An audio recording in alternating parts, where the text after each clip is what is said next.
What's up sa inyo mga katropa? Ngayong araw nga pala pupunta kami ng San Manuel. At syempre ang kasama ko ay si paring Eman. At kami nga pala ang couple ngayong mga katropa. Couple hindi kupal. Pupunta nga pala kami sa farm mga katropa. At tamang chill ride lang kami dito mga katropa. At dito nga katropa, lagi kong napapansin si paring Eman, laging naka-placer sa kanan. At dito nga pala mga katropa, papasok na kami ng San Vicente. At napapansin yung mga katropa, kaming dalawa lang ang gumagala ngayong araw na to. Kasi wala kasi yung mga ibang katropa may hangover. Halak pa mo. Shoutout nga pala sa berdugo naming katropa si Joshua Dancel. At alias kilalang Tuwaw ng Kabiganan. At dito nga guys, malapit na kami sa pupuntahan namin. Kaya nga pala ako sumama dito kay paring Eman kasi gusto din namin linisan yung full na gagamitin namin bukas. At abangan nyo bukas ang aming video mga katropa. At dito nga mga katropa, bumili na kami ng aming soft drinks na iinumin kasi nahuwaw na kami sa sobrang init. Kunta ko madagid yung bing tatay din ay. Ateng, pwedeng magtanaw. Saan din nagpipitik ng batilog. As the sticker tatay na magtanta ko ma. At dito nga mga katropa, tapos na kami uminom ng soft drinks at magmerienda. Guys, nandito na kami sa San Manuel. Punta na kami sa farm. At dito nga guys, papasok na kami ng farm. At sobrang pangit pa naman yung daan dito mga katropa. Tignan mo, parang kabayo yung service namin. Ano ba yan? Kawawa na yung rider ko. At dito na nga guys, nakarating na nga kami. Grabe, ang ganda pala dito. Ang sarap ng simoy ng hangin. At dito na nga, binuksan na yung mahiwagang gate ni paring Eman.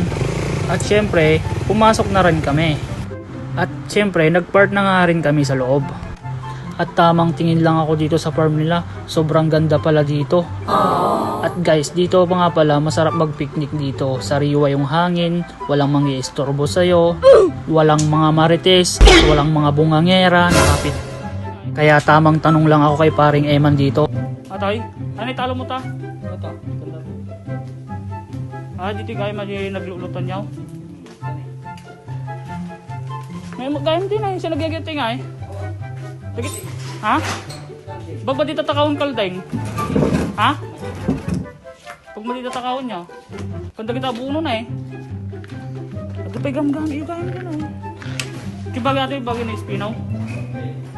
At tamang video lang ako dito mga katropa. Hey guys, nandito na kami. Lilinisan namin yung pagliliguan natin bukas. Full goods na to, pwede na to. At ito nga yung lilinisan namin ngayon mga katropa para gagamitin namin bukas. At nandito na rin yung mahiwagang water pump ni Tito Eman. At tamang linis lang si Tito Eman. At hindi na nga rin ako nagpaligoy-ligoy pa at tumulong na ako sa paglilinis. Di ba ready ulsa? Kaya sinimulan ko na magwalis dito sa pool para madali matapos. At kasi nga, ang dami namin lilinisan. At tamang kwentuhan lang kami ni paring Eman habang naglilinis. At ito na nga, kinuha ko ngayong camera at nilipat sa kabila. At dito na nga, bising-busy na kami ni paring Eman. What? At dito nga guys, kinuha ko yung mahiwagang karit ni Tito Eman. At dito nga may nakita akong mahiwagang papaya, kaya nagmadali na akong kunin to. Kaya target lock, mahiwagang papaya, yari ka sa akin. Oh, no! At ito na nga guys, sisimulan ko ng kunin yung mahiwagang papaya at lumapit na ako sa kanya. Sige, alao mo, pasikat ka boy. Yan nga guys, kinuha ko yung mahiwagang karit ni pare Eman para kunin yung papaya. At ito nga, nagmadali akong pinulot at nakuha ko na nga.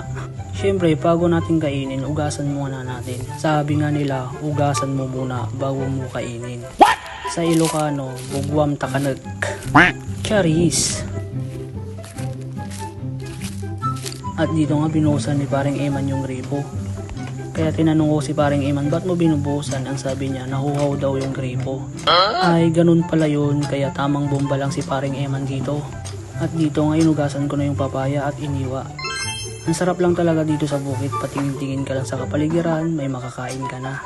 Kaya nga dito inalok ko si paring Eman na maghati na lang kami sa papaya, kaso ayaw niya. Sabi niya kasi sawa na daw siya sa papaya, kaya ganyan yung kulay ng damit niya.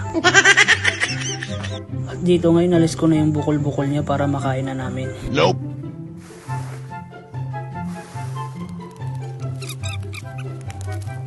At dito nga tapos na namin yung paglilinis ng pool. Ang gagawin na lang namin bukas, bubuhusan namin ng tubig at kukuskusin namin ng steel brush. Kaya hanggang dito lang muna yung video natin. Salamat po sa panonood. I love you all.